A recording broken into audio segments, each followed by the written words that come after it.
If you're retiring with a pension, you're already ahead of most retirees, but you've also got a huge decision to make: lump sum or lifetime monthly payout. Take the lump sum and you keep control. Take the annuity and you lock in a steady paycheck.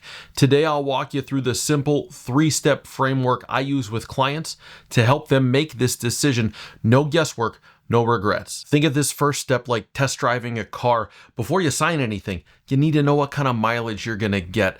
Let's say your company offers you a $500,000 lump sum or $40,000 per year as the annuity option for life. That's an 8% payout rate, meaning the annuity payment represents 8% of the lump sum amount per year. If you're in your early 60s, it's nearly impossible to find an investment that can guarantee you that same level, an 8% lifetime payout, without taking some major risks or having some serious restrictions. In that case, the pension is giving you a pretty sweet deal. It's doing something the market can't easily duplicate. But if, say, the same $500,000 only offered you $20,000 a year, well, now that's a 4% payout rate. You could reasonably replicate that income with your own portfolio and still keep control of the $500,000. Here's the pro tip.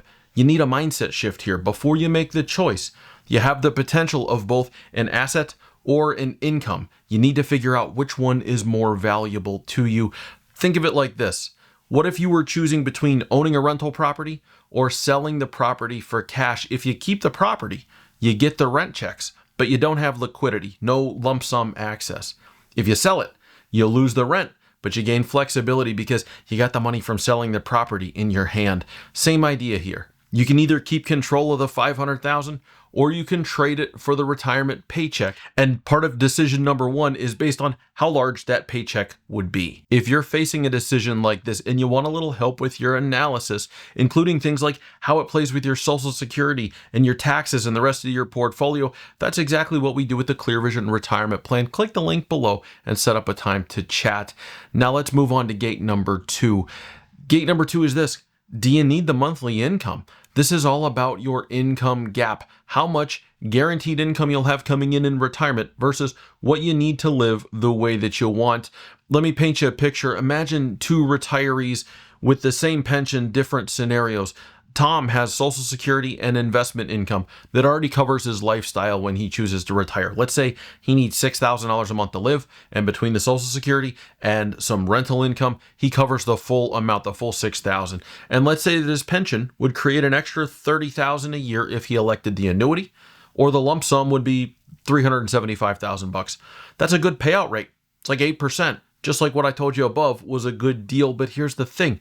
Tom doesn't need another $30,000 a year in income, so he might just choose the lump sum and add it to his pool of assets. In this case, because the pension income would just pile on top, it would be nice, but it's certainly not necessary. For him, taking that lump sum might make more sense because he doesn't need another fixed paycheck, and now he gains flexibility, access to the money, tax control, and the potential to pass it on as a legacy. Now let's look at Lisa. Same $6,000 a month income need in retirement. And let's say that she's got $2,500 from her Social Security, and then she thinks she can draw about $1,000 from her portfolio. She has a monthly income gap of $2,500 a month, every month, just to meet the day-to-day expenses.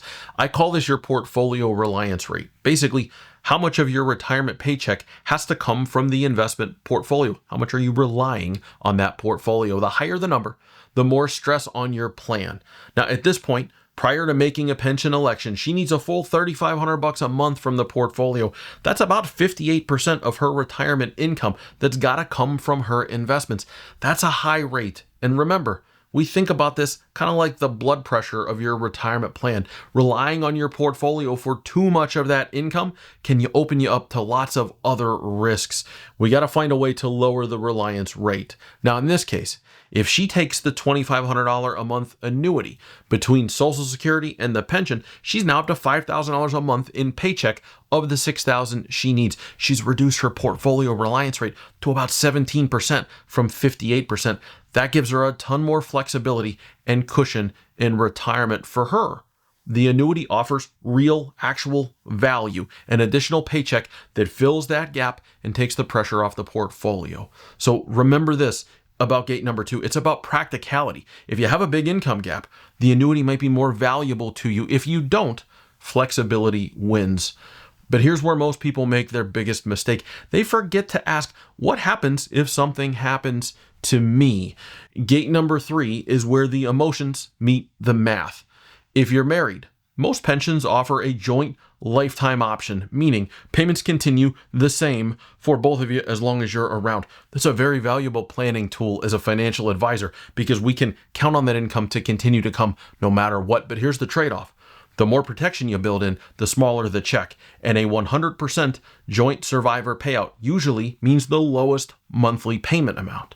A 50% or 75% survivor option might pay a little less in the event that you pass away, but it still will continue some version of a check, and it'll probably be a larger check while you're around. What you need to do here in gate number 3 is see how large that gap is between the single lifetime option, the 100% joint, or even some of those lower amounts. And if the gap is too big, meaning the monthly benefit drops substantially if you elect a survivor benefit, you might consider going with the single life option and then buying a life insurance policy to create an additional lump sum that would come into the plan in the event that you pass away early. On the other hand, if you're single, or if someone other than your spouse relies on you, say adult children or a sibling, the pension usually stops at your death. There's no survivor benefit for a non-spouse. That's where the lump sum can shine. So in gate number 3, as a non-married person, you keep the income while you're alive by drawing from the asset, but you could pass on any remaining balance to them when you go. Let me give you a real example.